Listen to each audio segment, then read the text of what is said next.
Você já imaginou ser abandonado pela própria família, deixado para trás como se fosse um objeto sem valor? E se a pessoa que deveria te proteger fosse a responsável pela sua maior ferida? Agora pare e pense.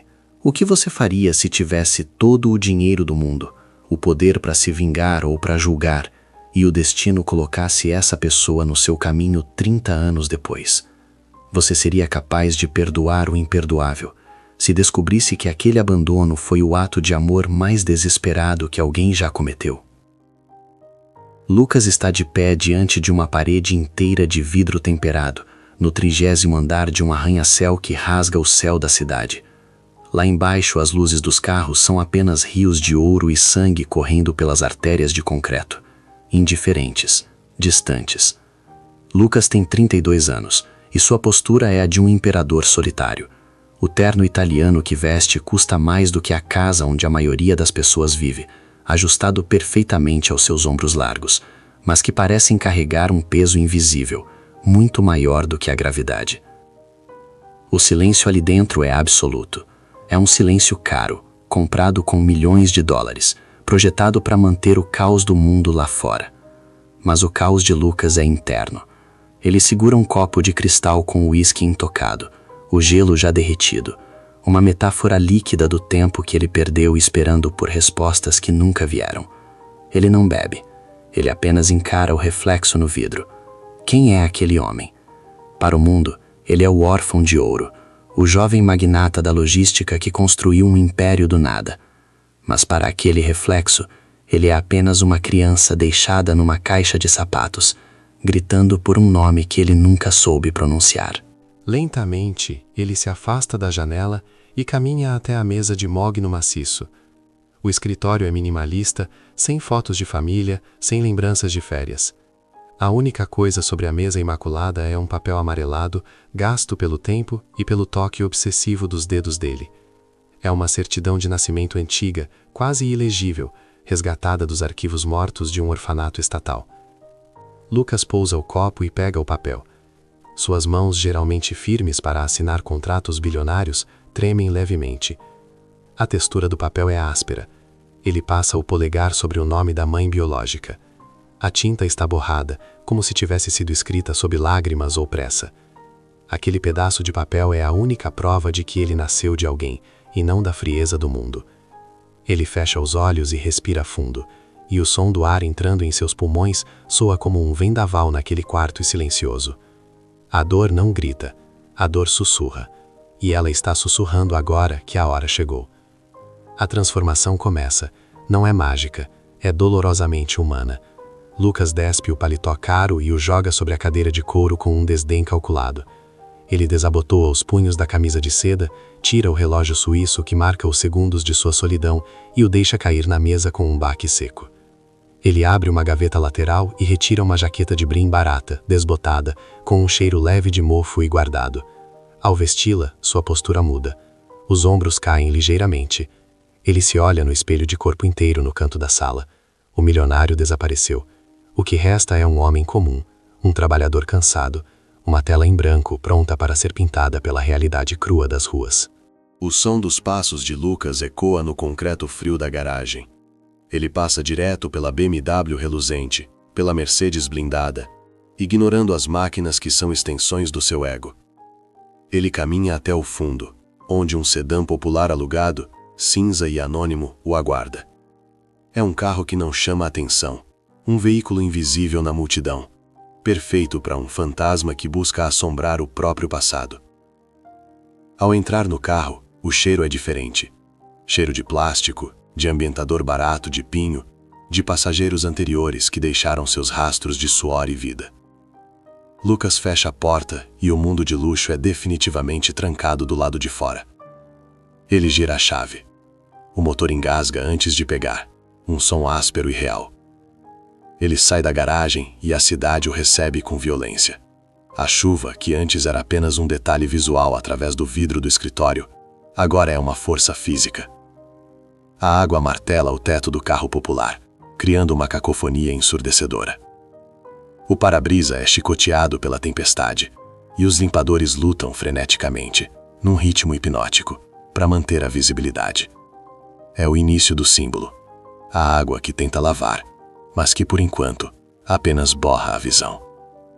Lucas está isolado dentro daquela lata de metal, cercado por milhões de gotas frias.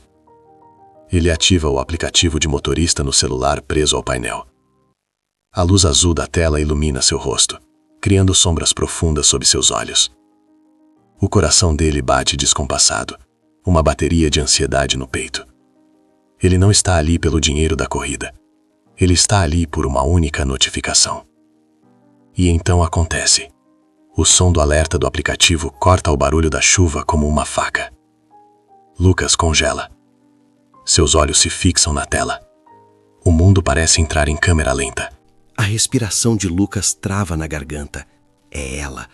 O nome que ele repetiu em orações furiosas e em pesadelos silenciosos. A mulher que o gerou. A mulher que o deixou. Ele aceita a corrida com um toque trêmulo no dedo. O GPS traça uma linha vermelha no mapa, uma cicatriz digital que conecta o presente luxuoso dele ao passado miserável dela. Ele engata a marcha e as rodas do carro giram no asfalto molhado. A cada metro que avança, a cidade rica vai ficando para trás. Os prédios de vidro dão lugar a construções inacabadas. A iluminação pública falha, o asfalto se torna esburacado. A chuva parece cair mais forte ali, onde a esperança é escassa. Lucas aperta o volante com tanta força que os nós dos dedos ficam brancos. A dúvida corrosiva, o antagonista moral desta primeira etapa, começa a devorá-lo por dentro. Ela me vendeu. Ela me odiava. Ou será que ela nem se lembra de que eu existo? Ele olha pelo retrovisor, encarando seus próprios olhos escuros. Ele não está indo para ajudar uma senhora na chuva. Ele está indo para um julgamento. Ele é o juiz, o júri e talvez o carrasco. Mas o que ele não sabe, o que ele nem sequer desconfia enquanto dirige para a escuridão da periferia, é que a verdade que o aguarda é mais cortante do que qualquer abandono. O destino armou um cenário onde o dinheiro não vale nada e apenas a alma será pesada. A chuva aumenta, transformando o mundo lá fora em um borrão cinzento e hostil. Lucas está prestes a ficar frente a frente com a origem de sua dor. O GPS anuncia a chegada com uma frieza robótica. Você chegou ao seu destino, mas o destino não é um lugar, é um abismo. Lucas para o carro junto ao meio-fio alagado, onde a água barrenta corre como um rio de esquecimento. O cenário é a arquitetura da desolação, um ponto de ônibus sem cobertura, castigado pelo vento, onde a única luz vem de um poste piscante que ameaça apagar a qualquer segundo. E lá está ela. Lucas sente o ar faltar nos pulmões. Toda a imagem que ele construiu durante 30 anos, a imagem de uma mulher egoísta, fria, uma vilã de novela que descartou o filho para viver a vida, se estilhaça no instante em que seus olhos pousam sobre a figura encolhida na calçada. Maria não é um monstro. Ela é um rascunho de ser humano, desgastado pelo tempo e pela gravidade de uma vida dura. Ela é pequena, dolorosamente pequena. Veste um casaco de lã puído, 2 tamanhos maior que o seu corpo frágil, encharcado pela tempestade. Seus cabelos grisalhos estão colados à testa e ela treme. Não é apenas um tremor de frio, é o tremor de quem carrega o mundo nas costas, e o mundo pesa toneladas. O que mais golpeia o peito de Lucas, porém, não é a pobreza evidente, mas o gesto dela. Maria segura uma sacola plástica branca contra o peito, protegendo-a da chuva com o próprio corpo, curvando-se sobre ela como uma mãe que protege um recém-nascido. Ali, naquela sacola, parece residir o único tesouro que lhe resta. Ela vê o carro. Seus olhos se iluminam com um alívio tão genuíno e humilde que faz Lucas querer desviar o olhar. Ele destrava as portas. O som do clique ecoa dentro do carro como o gatilho de uma arma. A porta traseira se abre. O vento úmido invade o santuário seco do carro, trazendo consigo o cheiro da realidade. Cheiro de asfalto molhado, de roupa velha que nunca seca direito e um leve toque de água sanitária, o perfume das faxineiras invisíveis da cidade. Boa noite, moço. Deus lhe pague por ter vindo. A voz dela é um fio, rouca, quebrada. Ela pede licença para entrar como se estivesse invadindo um palácio, sacudindo os pés fora do carro para não sujar o tapete de borracha, pedindo desculpas por existir, por ocupar espaço, por estar molhada. Lucas não consegue responder de imediato. A garganta dele é um nó de arame farpado. Ele apenas assente, engolindo a seco a vontade de gritar, de perguntar, de sacudi-la. Ele a observa pelo retrovisor central. O retângulo de espelho se torna a moldura de um quadro vivo e doloroso. Quando ela levanta o rosto para fechar a porta, os olhares se cruzam pelo reflexo. O tempo para. O som da chuva se torna um zumbido distante. Lucas vê os próprios olhos encravados no rosto daquela mulher.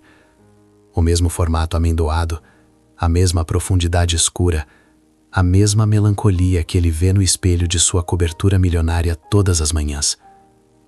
A biologia é uma assinatura que não se apaga. Ele é carne da carne dela. E ver isso ali, naquele carro popular, é uma violência silenciosa.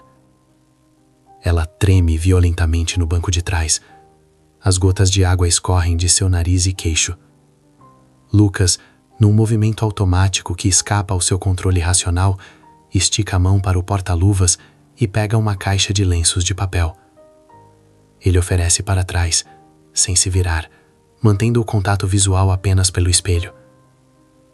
Para a senhora se secar, o ar-condicionado pode fazer mal. Maria olha para a caixa de lenços como se fosse um presente de luxo. Suas mãos avançam devagar para aceitar, e é aí que o coração de Lucas falha uma batida. As mãos de Maria. Você já viu as mãos de alguém que lutou contra a vida e perdeu quase todas as batalhas? Não eram mãos macias de quem teve escolhas.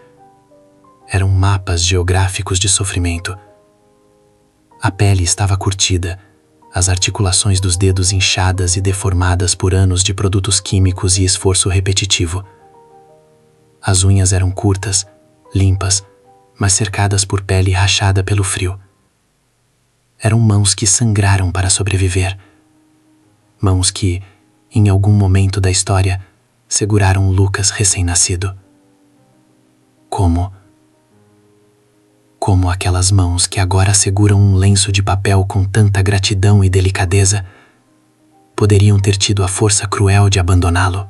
Obrigada, meu filho. O senhor é muito gentil, ela diz, enxugando o rosto com cuidado para não rasgar o papel. A palavra filho sai da boca dela como um tratamento carinhoso comum às senhoras de idade, mas nos ouvidos de Lucas, ela explode como uma bomba. Ele arranca com o carro, talvez um pouco brusco demais. O motor ruge. Dia difícil?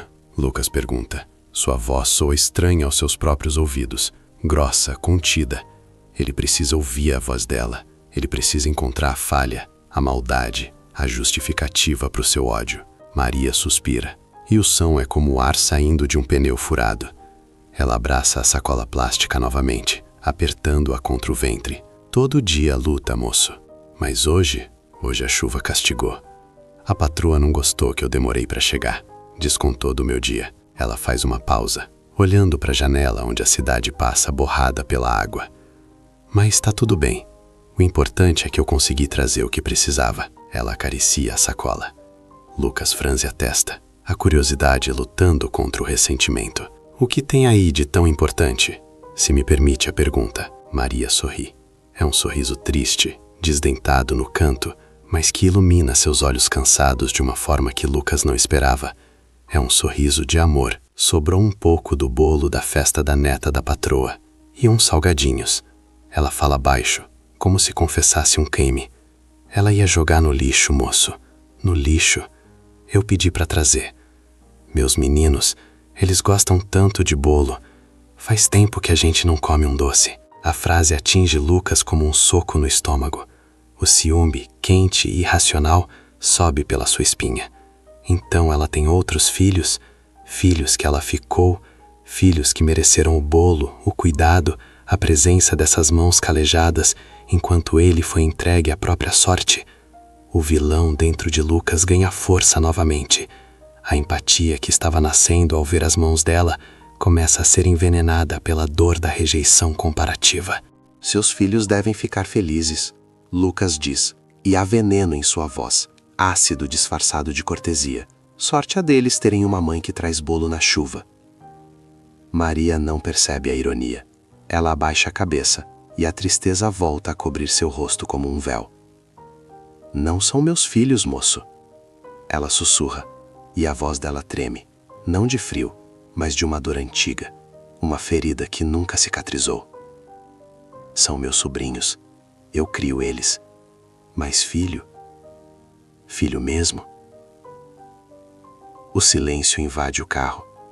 A churra martela o teto, preenchendo o vazio das palavras não ditas.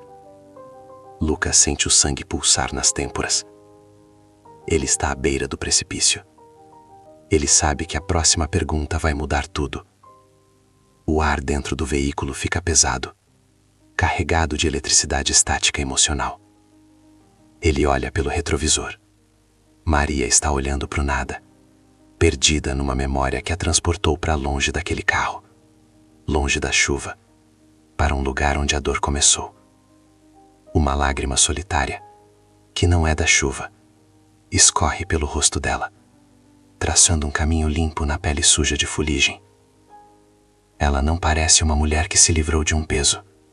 Ela parece uma mulher que perdeu uma parte da alma e passou a vida inteira tentando estancar o sangramento. A vulnerabilidade dela é total.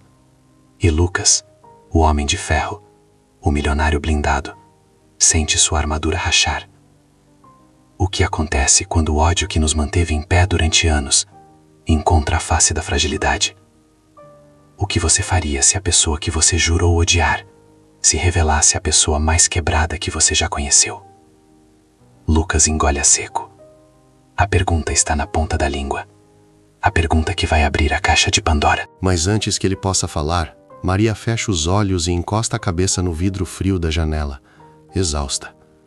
E nesse momento, pela primeira vez, Lucas não vê a mulher que o abandonou. Ele vê uma sobrevivente. E uma dúvida terrível, uma semente de esperança dolorosa, começa a germinar no escuro de seu coração. E se tudo que eu acreditei ser verdade for apenas uma mentira que eu contei para mim mesmo para não sentir a dor da saudade? O carro avança para a escuridão total da periferia, levando dois estranhos que compartilham o mesmo sangue, o mesmo silêncio e a mesma tragédia, prestes a colidir com a verdade. O som das palhetas do limpador de para-brisa funciona como um metrônomo cruel, marcando o tempo de uma vida que foi perdida. Para lá, para cá, passado, presente. O mundo lá fora é apenas borrões de luzes amarelas distorcidas pela água, mas dentro daquele sedã popular, o universo inteiro parece estar prestes a colapsar. Lucas aperta o volante. O couro sintético range sob a pressão de seus dedos. Ele é um homem acostumado a negociações de milhões, a encarar acionistas e derrubar concorrentes, mas ali, naquele cubículo de metal e vidro, ele sente o suor frio escorrer pelas costas. O vilão dentro dele, aquela voz que sussurrou durante 30 anos que ele não era digno de amor, grita para que ele se cale. Mas a necessidade da verdade é mais forte. É uma fome antiga. Ele respira fundo, tragando o ar-condicionado misturado com o cheiro de chuva e roupas velhas que emana de Maria. Ele ajusta o espelho retrovisor. Ali, naquele retângulo de vidro, os olhos dele encontram os dela novamente. O espelho não reflete apenas o banco de trás. Ele reflete o tempo. Lucas está olhando para o passado. A senhora disse... A voz de Lucas falha, pigarreia, retoma a postura firme, blindada. A senhora disse filho mesmo. A senhora tem filhos. O carro parece parar, embora o velocímetro marque 60 km por hora. O mundo entra em suspensão. Você já sentiu o peso do silêncio quando uma verdade insuportável está prestes a ser dita? Aquele segundo em que o ar fica rarefeito e você sabe, no fundo da alma, que depois daquelas palavras, nada mais será como antes. Maria desvia o olhar para a janela. Suas mãos, aquelas mãos carijadas e trêmulas, apertam a sacola com os restos de bolo como se fosse uma âncora impedindo-a de ser levada pela correnteza da memória. Eu tive. A resposta sai num sussurro, quase abafada pelo ruído dos pneus no asfalto molhado. Tive um menino, um príncipe, o órfão de ouro. Era assim que eu chamava ele quando ninguém estava ouvindo, porque ele brilhava, moço. Mesmo no escuro do barraco, ele brilhava. O coração de Lucas erra uma batida. Órfão de ouro. Ele nunca tinha ouvido aquilo. Mas a dor na voz dela é palpável, física. É uma lâmina enferrujada cortando devagar. E onde ele está? Lucas pergunta. A crueldade da pergunta é necessária. Ele precisa saber se ela o esqueceu, se ela o descartou como um erro de juventude. Maria solta um suspiro que parece rasgar seu peito. Ela não chora imediatamente. A dor dela é seca, antiga, um deserto que já chorou todas as chuvas possíveis. Eu não sei, ela diz, e a simplicidade da frase é devastadora. Eu rezo para que ele esteja em um castelo. Eu rezo para que ele tenha sapatos que não deixem entrar água. Eu rezo para que ele nunca tenha sentido a dor da barriga vazia roncando de madrugada. Lucas franze a testa, confuso. A raiva dele precisa de combustível, mas ela está lhe dando apenas tristeza. Se a senhora o amava tanto, por que o deixou? A pergunta sai mais agressiva do que ele planejava.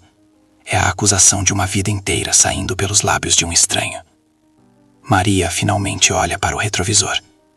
E o que Lucas vê ali o desmonta. Não há vergonha de quem cometeu um crime. Há a dignidade destroçada de quem cometeu um sacrifício. Amor não enche barriga, moço. A voz dela ganha uma firmeza trêmula. Amor não protege do frio quando o vento entra pelas frestas da madeira. Naquela semana, chovia como hoje. Fazia 3 dias que eu só bebia água para ter leite. Mas o leite secou. Ele chorava. Um choro fraco, sabe? Aquele choro de quem está desistindo de viver. Ela faz uma pausa, engolindo o choro que ameaça subir. Eu olhei para ele e vi os ossinhos da costela. E eu entendi. Se eu ficasse com ele, seria egoísmo. Eu estaria matando meu filho só para ter ele perto de mim. Eu preferi morrer de saudade, a ver ele morrer de fome nos meus braços. A revelação atinge Lucas como uma colisão frontal.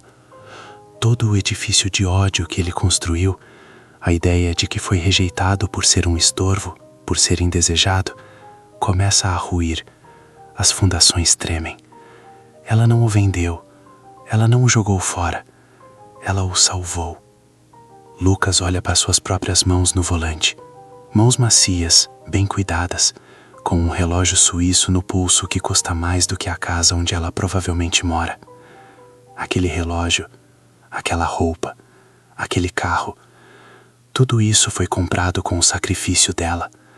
A vida de luxo dele foi paga com a miséria dela. Ele sente um gosto amargo na boca, o gosto da injustiça. Eu entreguei ele para a assistente social na porta da igreja. Maria continua, agora as lágrimas descendo livremente, misturando-se às sombras do rosto. Ela disse que ia achar uma família rica, uma família boa. Eu só pedi para ficar com a manta azul dele. Foi a única coisa que me sobrou.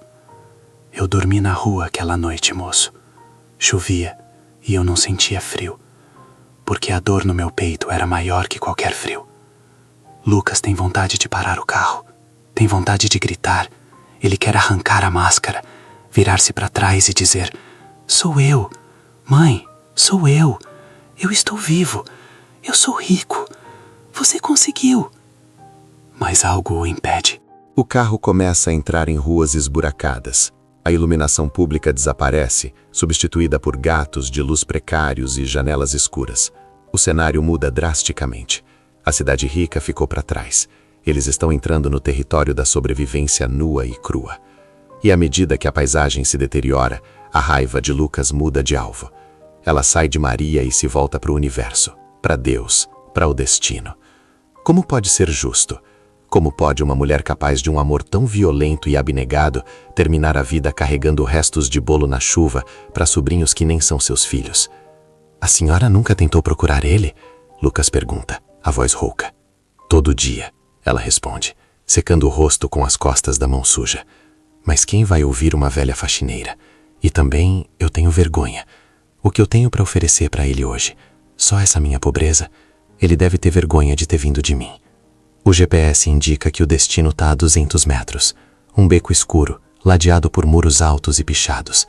A chuva parece cair mais forte aqui, como se o céu tivesse tentando lavar a sujeira do lugar, sem sucesso. É aqui, moço. Maria aponta para um portão de ferro enferrujado, que range mesmo parado. Pode deixar aqui na esquina. Meus sobrinhos, eles não gostam de gente estranha na porta. A menção aos sobrinhos faz o estômago de Lucas revirar novamente. Há um medo na voz dela. Não é respeito, nem carinho. É medo. Lucas para o carro. O farol ilumina o portão. E o que ele vê faz seu sangue gelar e ferver ao mesmo tempo. A casa não é um lar, é uma ruína. E o portão está se abrindo. A injustiça que Lucas sentiu ao ouvir a história do passado não é nada comparada ao que está prestes a acontecer no presente. Ele achou que a dor dela era uma memória. Ele estava errado. A dor dela é viva, respira e está esperando atrás daquele portão enferrujado. Ele olha pelo retrovisor uma última vez. Maria está ajeitando o cabelo, tentando parecer apresentável, tentando esconder o cansaço.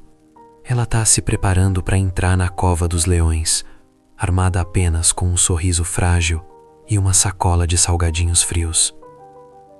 Lucas destrava as portas, mas não destrava seu olhar.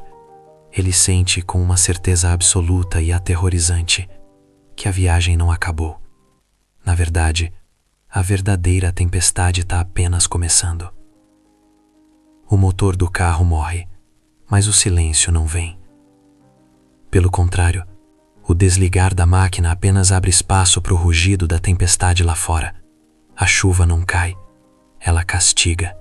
Ela bate no teto do sedã popular como se milhares de pedras tivessem sendo arremessadas dos céus, exigindo entrada, exigindo cobrar uma dívida que a natureza tem com aquele lugar esquecido por Deus.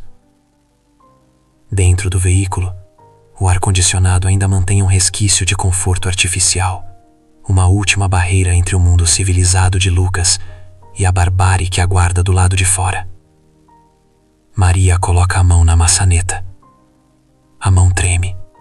Não é o tremor de frio, nem o tremor da idade. Lucas, observando pelo canto do olho, reconhece aquele tremor. É o tremor de quem está prestes a entrar em uma jaula.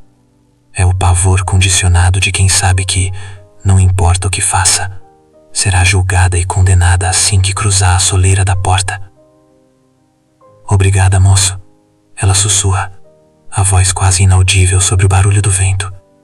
Deus lhe pague, porque eu não tenho como pagar. Lucas quer segurar o braço dela, quer travar a porta, quer dizer, não saia, vamos voltar. Eu tenho uma mansão vazia, eu tenho quartos onde a chuva nunca entra. Mas as palavras ficam presas na garganta, bloqueadas por um nó de vergonha e choque. Ele ainda é o observador. Ele ainda está assistindo ao filme de sua própria vida através de um vidro blindado. Ela abre a porta. O som da chuva invade o carro instantaneamente, violento e ensurdecedor. O cheiro de terra molhada, esgoto e fumaça entra junto, expulsando o cheiro de carro novo. Maria sai. O vento ataca seu corpo frágil, fazendo o casaco fino colar em seus ossos. Ela abraça a sacola plástica contra o peito, aquele troféu patético com os restos da festa dos ricos, como se protegesse um recém-nascido. Lucas observa através do para-brisa as palhetas do limpador desligadas agora, a água escorrendo e distorcendo a imagem como uma pintura a óleo derretendo. O portão de ferro geme, um som agudo, de metal roçando em metal enferrujado. Não é Maria quem abre. O portão é empurrado de dentro para fora com violência. 2 vultos surgem na penumbra da varanda mal iluminada por uma lâmpada amarela e piscante. São jovens, fortes, vestem roupas largas, chinelos de dedo e exalam uma arrogância que só a ignorância e a maldade conseguem produzir. Um deles segura um cigarro, o outro uma lata de cerveja amassada. Eles não correm para ajudar a tia idosa na chuva. Eles permanecem no seco, sobre a marquise quebrada, olhando para ela como se olhassem para um animal de rua que insiste em voltar para casa. Você consegue sentir o peso desse olhar, aquele olhar que não vê um ser humano, mas sim um objeto que perdeu a utilidade. Tá fazendo o que aí, parada na chuva, velha? O mais alto grita. A voz dele atravessa o vidro do carro e atinge Lucas como um soco físico no peito. Não há respeito, não há benção, tia, há apenas desprezo. Maria se apressa, seus pés escorregando na lama que se formou na entrada. Ela tenta sorrir, aquele sorriso de desculpa, o sorriso de quem pede perdão por existir, por ocupar espaço, por respirar o mesmo ar que eles. O ônibus atrasou, Jorginho. Ela justifica, a voz trêmula, a cabeça baixa. Tava muito trânsito, o moço ali me trouxe. O segundo rapaz, mais baixo e atarracado, cospe no chão, a saliva se misturando à lama. Ele nem olha para o carro de Lucas. Os olhos dele estão fixos nas mãos de Maria. Trânsito, sei, ele zomba, descendo um degrau, invadindo a chuva não para ajudar, mas para intimidar. E o dinheiro? A mulher da faxina pagou? Maria encolhe os ombros. Ela parece diminuir de tamanho, ficando menor que a própria sombra. Ela pagou metade, meu filho. A outra metade só semana que vem. Eu tive que comprar o remédio da minha pressão e... O tapa não acontece no rosto, mas na alma. O rapaz arranca a sacola plástica das mãos dela com uma brutalidade desnecessária. A força do puxão desequilibra Maria, que cambaleia para trás, quase caindo na poça de água suja. Lucas, dentro do carro, para de respirar. Seus dedos cravam no volante de couro sintético com tanta força que ele sente a unha rasgar o material. Eles são os monstros. A revelação explode em sua mente. O monstro não era a pobreza. O monstro não era o destino. O monstro tem nome, tem rosto e tem o mesmo sangue que ele. Remédio, o rapaz grita, abrindo a sacola com voracidade. Ele espera dinheiro, ele espera notas. Mas o que ele encontra são salgadinhos frios, esmagados, embrulhados em guardanapos de papel. Você trouxe lixo? A gente aqui com fome, esperando você trazer o dinheiro para o churrasco, e você traz resto de comida de rico. É, coxinha, meu filho, tá gostosa, Maria tenta argumentar, as lágrimas começando a se misturar com a chuva em seu rosto. O rapaz olha para a sacola com nojo, e então, com um movimento lento e cruel, calculado para ferir, ele vira a sacola de cabeça para baixo. As coxinhas, os risoles, os pequenos pedaços de bolo que Maria guardou com tanto amor caem na lama, um por um. A comida se mistura à terra preta e à água suja da enxurrada. O tempo parece parar. Lucas vê a cena em câmera lenta. Ele vê o olhar de Maria acompanhar a comida caindo. Não é apenas comida desperdiçada. Aquilo era a dignidade dela. Aquilo era o cuidado dela. Ela passou fome na festa para trazer aquilo para eles. E agora está tudo na lama. Come aí então, o rapaz ri, uma risada seca, sem alegria, puramente sádica. Já que você gosta tanto de resto, come do chão. Maria se abaixa. O coração de Lucas para. Não faça isso, mãe. Por favor, não faça isso. Mas ela faz, movida pelo instinto de quem já passou fome, ou talvez pela humilhação absoluta que quebrou sua espinha dorsal. Maria se ajoelha na lama. Suas mãos calejadas, trêmulas, tentam resgatar um dos salgadinhos antes que a água o dissolva completamente. Ela tenta limpar a lama da comida com a manga do casaco molhado. Os dois rapazes riem. Eles se viram de costas, indiferentes ao espetáculo grotesco que acabaram de criar, e voltam para a varanda seca. Entra logo e vai lavar a louça que está acumulada, o mais alto ordena, sem olhar para trás. E vê se não faz barulho que a gente vai assistir o jogo. O portão não se fecha. Maria fica lá, ajoelhada na chuva, segurando um pedaço de bolo sujo de lama, chorando em silêncio. A figura dela é a imagem da desolação. Uma pietá sem filho no colo, chorando sobre a própria dignidade morta. Dentro do carro, o silêncio de Lucas se estilhaça. A barreira de vidro que o separava da realidade se dissolveu. Ele não é mais o motorista. Ele não é mais o órfão confuso. A imagem de sua mãe, a mulher que dormiu na rua para que ele tivesse um berço, a mulher que sacrificou a própria felicidade para que ele tivesse futuro, sendo tratada como um animal sarnento por dois parasitas. Isso acende algo dentro dele que nunca havia sido aceso antes. não é raiva. Raiva é passageira. O que Lucas sente é fúria bíblica. É o tipo de sentimento que derruba impérios. É o tipo de calor que precede o incêndio. Ele olha para o próprio reflexo no retrovisor e não vê mais o empresário de sucesso. Ele vê um vingador. Ele vê o filho que voltou da morte para acertar as contas. As lágrimas de Lucas secam instantaneamente, evaporadas pelo calor do ódio puro que agora corre em suas veias. Ele não está mais triste. Ele está decidido. A chuva continua caindo lá fora, lavando as lágrimas de Maria, mas nada será capaz de lavar o que está prestes a acontecer. O universo permitiu que Lucas visse isso. Deus desenhou esse momento não para humilhar Maria, mas para armar Lucas. Ele solta o cinto de segurança. O clique soa como o engatilhamento de uma arma. A injustiça atingiu seu pico. A maldade mostrou sua face mais feia. E o silêncio de Lucas, que durou 30 anos, está prestes a terminar com um estrondo. O clique do cinto de segurança reverberou dentro do sedã alugado, como o martelo de um juiz batendo na mesa ao proferir uma sentença final. Mas naquele instante, o tribunal era a mente de Lucas, e o veredito não era contra ele, mas contra o mundo que permitiu que aquela cena existisse. Dentro do carro, o ar-condicionado mantinha uma temperatura artificialmente agradável, um silêncio hermético que protegia o motorista do caos lá fora. Mas Lucas já não sentia o frio do ar, nem o conforto do banco. Seu corpo estava ali, estático, mas sua alma estava em convulsão. Ele olhava através do para-brisa, onde as palhetas do limpador iam e vinham num ritmo hipnótico, cortando a visão da tragédia em fatias de clareza e distorção. Lá fora, na chuva, a mulher que lhe deu a vida estava ajoelhada na lama. Você já sentiu o tempo dilatar? Aquele momento em que o choque é tão profundo que o cérebro se recusa a processar a realidade na velocidade normal? Lucas sentia isso. Ele observava as costas curvadas de Maria, via os ombros dela tremerem, não de frio, mas de uma vergonha tão antiga e profunda que parecia ter nascido com ela. Ele olhou para as próprias mãos, mãos de quem assinava contratos milionários, mãos macias, hidratadas, que seguravam volantes de carros importados e taças de cristal. Mãos que nunca tiveram que catar comida do chão. Pela primeira vez em 30 anos, Lucas sentiu nojo da própria sorte. Não era sorte. Era um roubo.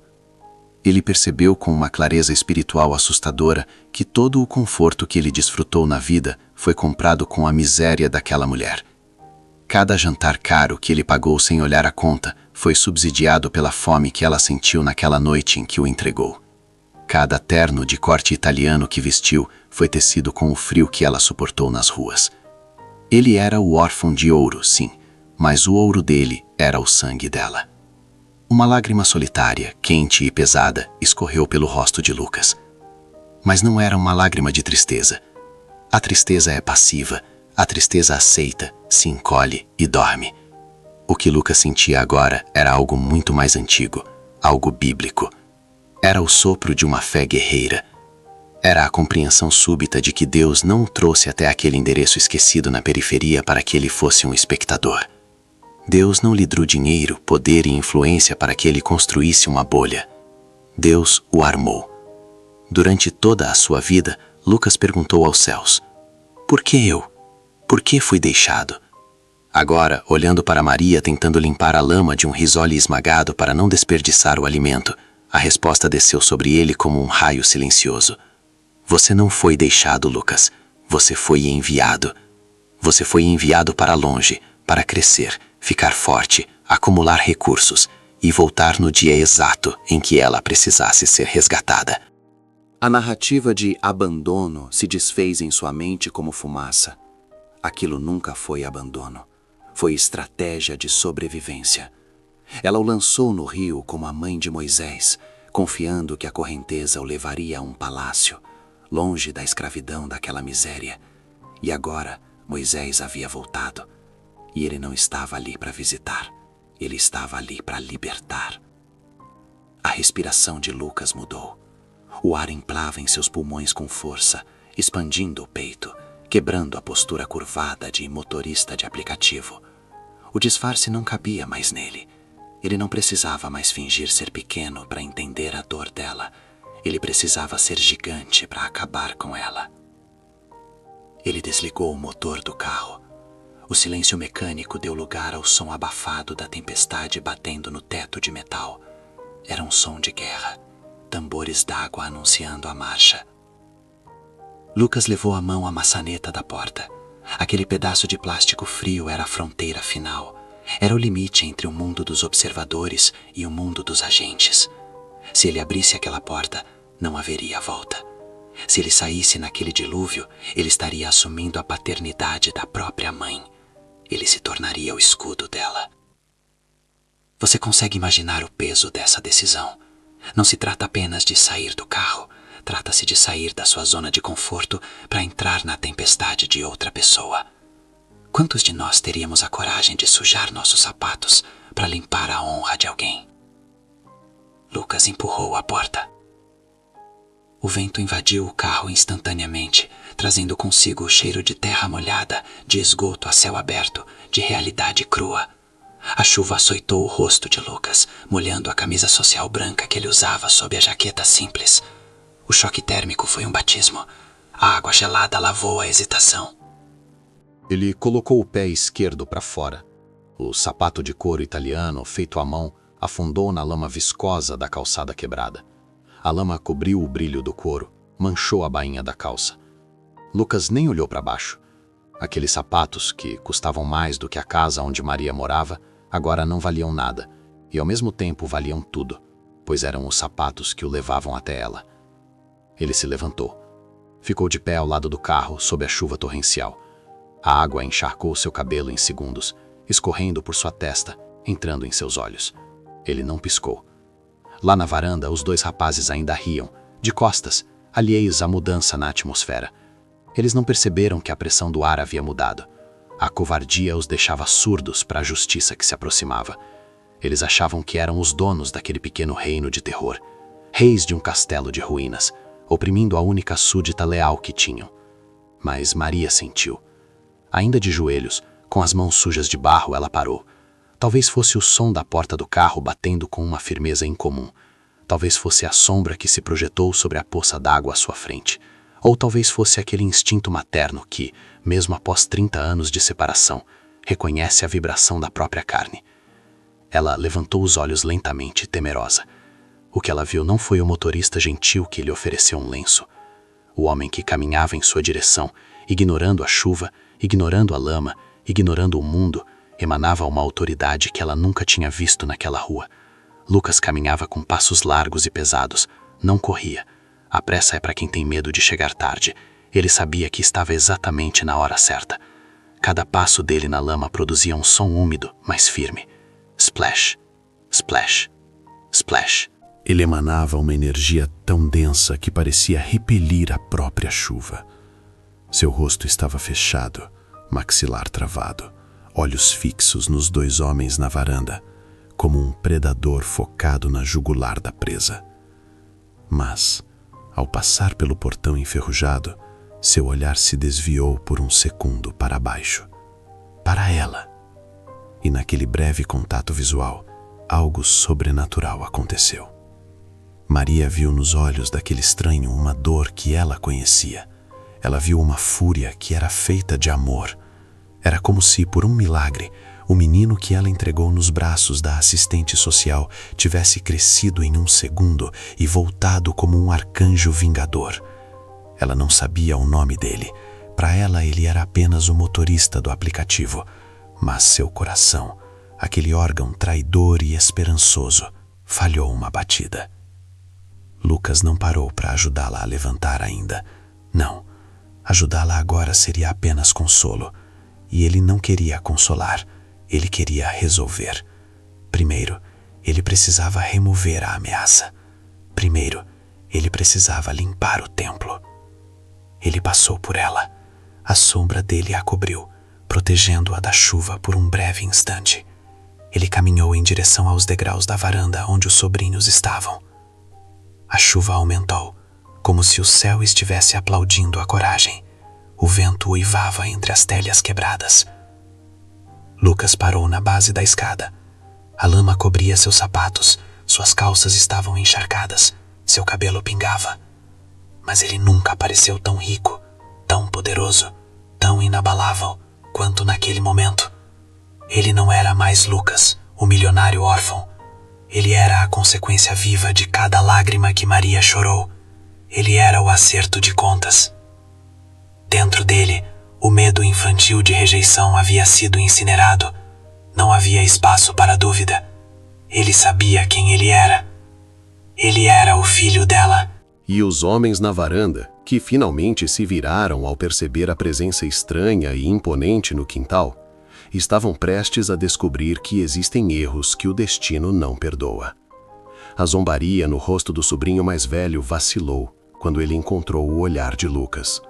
O sorriso cruel morreu nos lábios dele, porque o que ele viu nos olhos de Lucas não foi um motorista de aplicativo perdido. Ele viu o abismo. Lucas inspirou profundamente o ar úmido e frio. O oxigênio preencheu cada célula do seu corpo, preparando-o para a voz de trovão que estava prestes a sair de sua garganta. A transformação estava completa. O símbolo da chuva, que antes era de tristeza e isolamento, agora era de purificação. A água lavava o passado. O homem que estava ali parado não iria embora. A barreira foi rompida. O vidro foi baixado. A porta foi aberta. E o silêncio que antecede o clímax pairou sobre o quintal. Pesado, elétrico, mortal. O trovão não veio do céu. O estrondo que partiu a realidade daquela tarde cinzenta não foi elétrico, nem atmosférico. Veio do peito de um homem que segurou o grito por 30 anos. Tirem as mãos dela! A voz de Lucas rasgou o barulho da chuva como uma lâmina quente cortando seda. Não foi um pedido, não foi um aviso. Foi uma ordem absoluta, carregada de uma autoridade que aqueles dois homens, acostumados a intimidar mulheres idosas e frágeis, jamais haviam testemunhado. O som reverberou nas paredes descascadas do casebre, fazendo os vidros sujos das janelas vibrarem. O tempo congelou. Você já sentiu isso? Aquele segundo em que o mundo para de girar porque algo monumental acabou de acontecer. Foi exatamente assim. O sobrinho mais velho, que segurava a sacola roubada com a arrogância de um pequeno tirano, travou. A mão dele, ainda no ar, perdeu a força. O outro, que estava prestes a chutar a porta da casa, girou o corpo com uma lentidão assustada, procurando a origem daquele comando impossível. Eles viram Lucas. Ele estava parado no centro do quintal enlameado. Uma estátua de justiça esculpida em terno italiano e fúria contida. A chuva encharcava seus cabelos, colando os fios na testa, e a água escorria pelo seu rosto, mas ele não piscava. Seus olhos não eram mais humanos, eram dois poços de escuridão e julgamento. Ele não parecia um motorista de aplicativo. Naquele momento, sob a tempestade, ele parecia o dono do mundo, vindo cobrar o aluguel de quem ocupou indevidamente a terra sagrada do seu coração.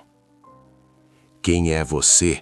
O sobrinho mais novo tentou zombar, mas a voz saiu trêmula, traindo o medo que subia pela espinha. Ele tentou recuperar a postura de valentão, estufando o peito magro.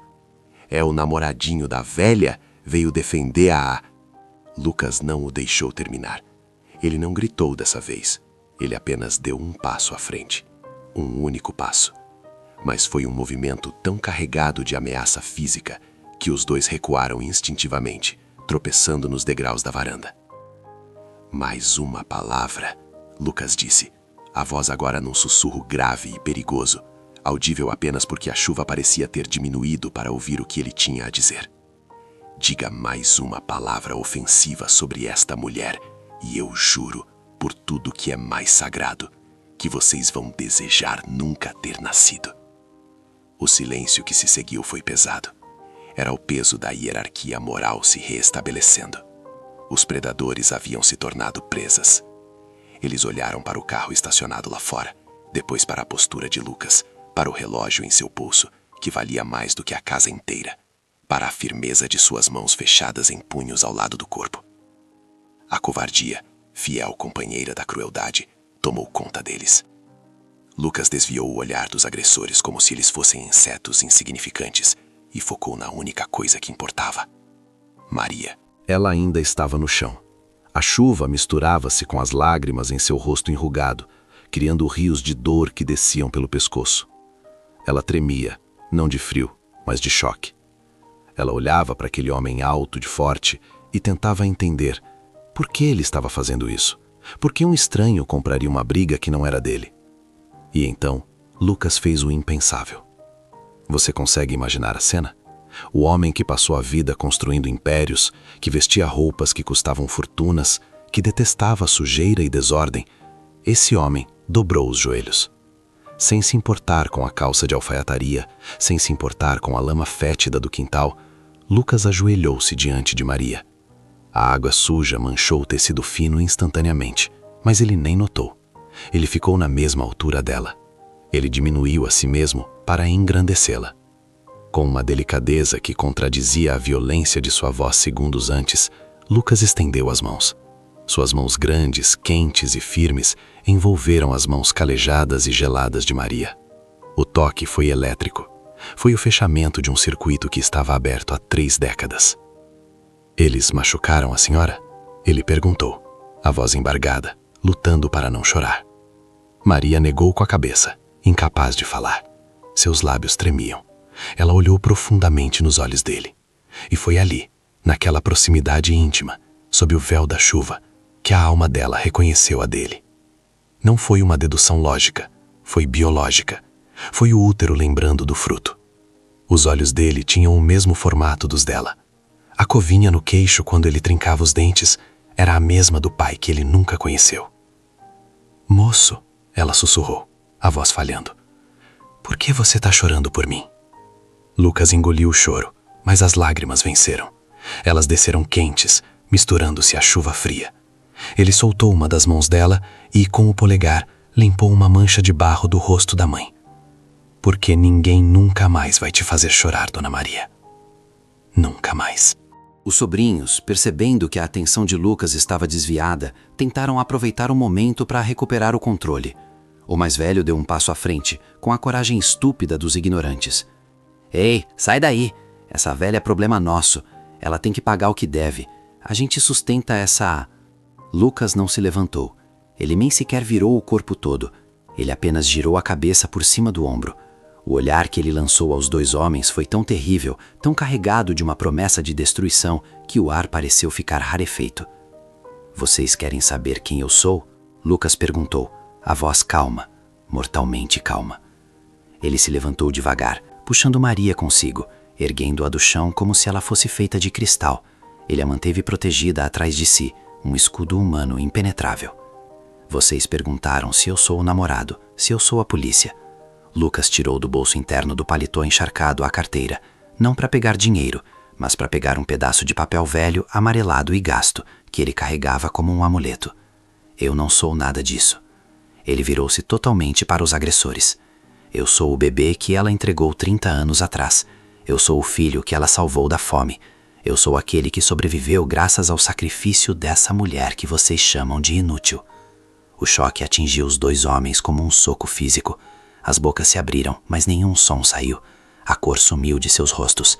A lenda da família, o segredo vergonhoso da tia Maria, estava ali, em carne, osso e poder. E eu tenho advogados, tenho dinheiro e tenho uma vontade infinita de fazer justiça. Lucas continuou, dando um passo em direção a eles, fazendo-os recuar até baterem as costas na parede da casa. Esta casa é minha agora. Eu vou comprá-la. E vocês têm exatos 10 minutos para pegar suas coisas e desaparecerem da face da terra. Se eu vir o rosto de vocês novamente, se eu souber que vocês respiraram o mesmo ar que a minha mãe, eu vou usar cada centavo que eu tenho para garantir que vocês passem o resto da vida se arrependendo. Não houve discussão, não houve resistência.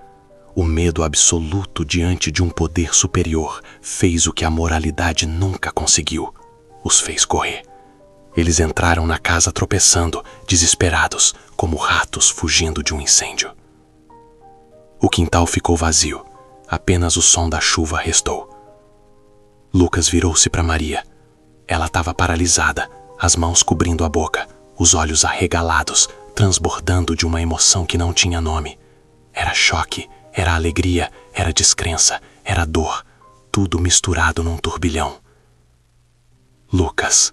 Ela disse o nome, a primeira vez que ela pronunciava aquele nome em voz alta para ele. O som do seu próprio nome na voz da mãe foi a música mais linda que ele já ouviu. Sou eu, mãe, ele disse, a voz quebrando completamente, a máscara de homem forte caindo no chão junto com a lama. Eu voltei. Me perdoa por ter demorado. Me perdoa. Maria não esperou. Ela não pensou na roupa suja dele, não pensou na sua própria pobreza. Ela se lançou para frente. O abraço aconteceu. Ah, se você pudesse sentir o que foi aquele abraço. Não foi apenas o encontro de dois corpos, foi a fusão de duas histórias quebradas que finalmente se consertaram. A chuva, que no início do dia era um símbolo de tristeza e isolamento, agora caía sobre eles como uma bênção, lavando 30 anos de solidão, lavando a culpa dela, lavando o vazio dele. Maria chorava alto, um choro de alívio, agarrando o paletó molhado dele com força, como se tivesse medo de que ele fosse desaparecer como fumaça. Lucas enterrou o rosto no pescoço dela, sentindo o cheiro de sabão barato e amor antigo, o cheiro que ele procurou em todas as mulheres que conheceu e nunca encontrou. Ele a apertou contra o peito, protegendo-a da chuva, do frio, do mundo. Ali, naquele quintal miserável, ele se sentiu mais rico do que em qualquer cobertura de luxo. Você me salvou, ele sussurrou no ouvido dela entre soluços. Você me deu a vida 2 vezes, mãe. No dia em que eu nasci e no dia em que você me deixou ir para que eu não morresse de fome. Você é a minha heroína. Maria afastou o rosto apenas o suficiente para olhar para ele. Suas mãos trêmulas segurando o rosto do filho, tateando suas bochechas como se quisesse memorizar cada traço.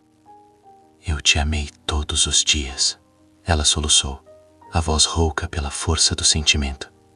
Não teve um dia que eu não rezei para Deus cuidar de você. E Ele cuidou. Ele te trouxe de volta para mim. A chuva começou a diminuir, transformando-se numa garoa fina, quase uma névoa dourada, enquanto o sol tentava romper as nuvens pesadas no horizonte. O símbolo estava completo. A tempestade havia passado. O vidro do carro que antes o separava não existia mais. Não havia barreiras. Havia apenas mãe e filho, unidos pela cicatriz que virou laço. Lucas sorriu, um sorriso genuíno, infantil, luminoso. Ele beijou a testa dela, selando uma promessa silenciosa. Vamos para casa, mãe, ele disse, passando o braço pelos ombros frágeis dela, sustentando o peso que ela carregou sozinha por tanto tempo. A sua casa de verdade, onde você nunca mais vai sentir frio. Eles caminharam em direção ao portão, deixando para trás o casebre, os parentes cruéis e o passado de dor. Eles caminharam para fora da lama, em direção ao futuro. E você? O que você faria se a vida te desse a chance de reescrever o capítulo mais doloroso da sua história? Lucas não apenas reescreveu o dele, ele transformou a tinta da tragédia em ouro puro. Mas a jornada não acaba no abraço. O que acontece quando o órfão de ouro leva a mãe para o seu mundo? A resposta final, a lição que vai ecoar na sua alma por dias, está prestes a ser revelada no último momento desta história. Continue assistindo, porque o desfecho vai te mostrar que Deus não apenas restaura, Ele restitui tudo em dobro.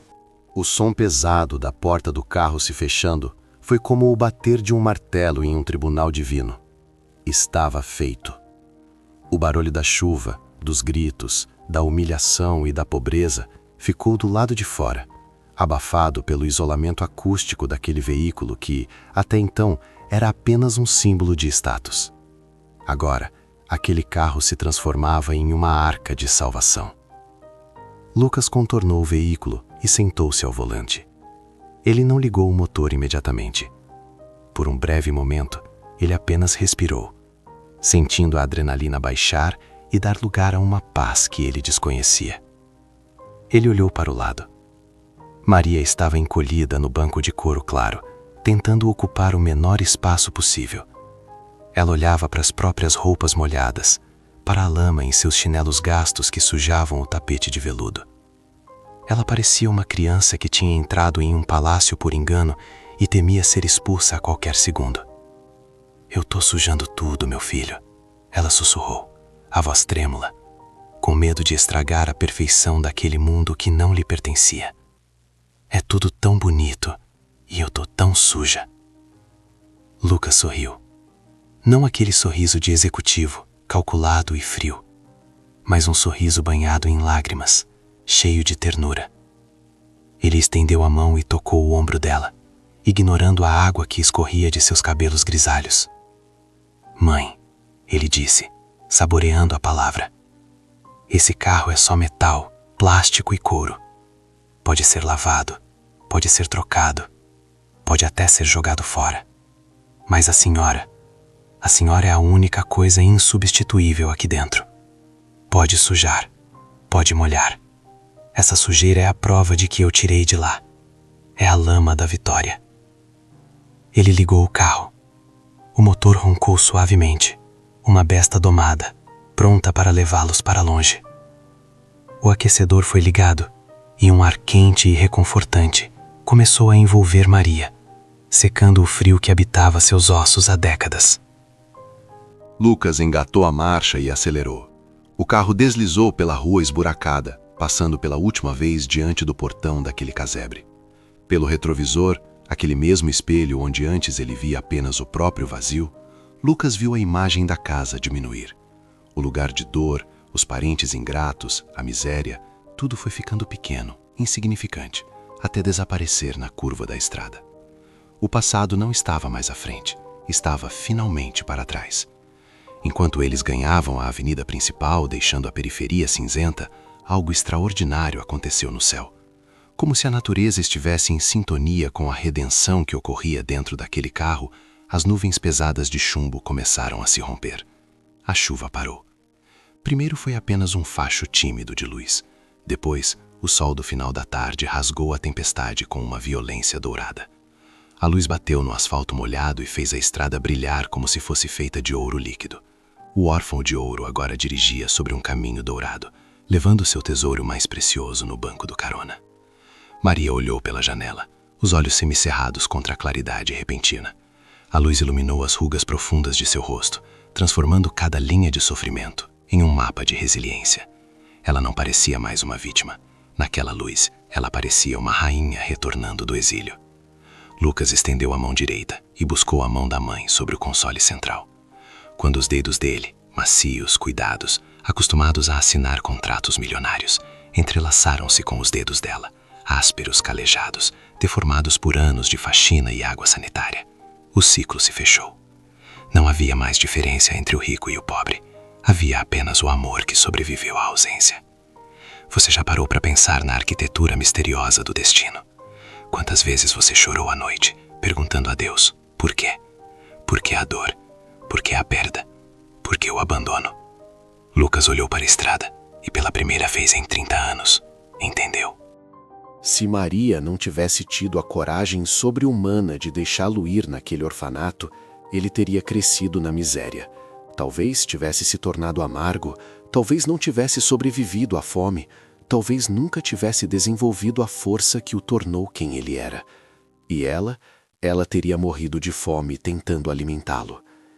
O ato de abandono foi, na verdade, um ato de plantio.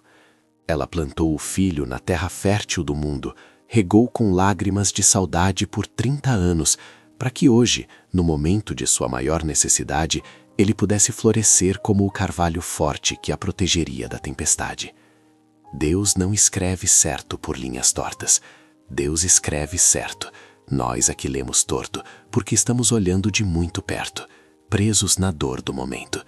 É preciso tempo para ver a caligrafia completa da providência. "Para onde vamos?" Maria perguntou, a voz agora mais calma, embalada pelo movimento suave do carro. Lucas apertou a mão dela com firmeza. "Vamos para casa, mãe. Preparei um quarto para a senhora. Tem janelas grandes que dão para o jardim. Nunca mais vai faltar luz. Nunca mais vai faltar comida. E o mais importante, nunca mais vai faltar eu." Maria encostou a cabeça no banco e fechou os olhos. Uma lágrima solitária escorreu, mas não era de tristeza. Era a última gota da tempestade que ia embora. Ela suspirou, e naquele suspiro, 30 anos de peso saíram de seus ombros. O carro seguiu firme em direção ao horizonte iluminado, uma pequena cápsula de amor navegando no vasto oceano da cidade. A história de Lucas e Maria nos deixa com uma verdade que ecoa na eternidade. O amor verdadeiro não é posse, às vezes é renúncia. E a justiça divina não falha. Ela apenas aguarda o momento em que a restituição será completa, transbordante e impossível de ser ignorada. Se você está passando pelo seu momento de chuva, pelo seu vale de abandono, lembre-se desta estrada dourada. Lembre-se de que o autor da sua história ainda não largou a caneta. O que parece o fim pode ser apenas o intervalo antes do capítulo mais glorioso da sua vida. A honra daquela mãe tardou, mas chegou de carona em um carro de luxo, guiado pelas mãos daquele que ela amou o suficiente para perder.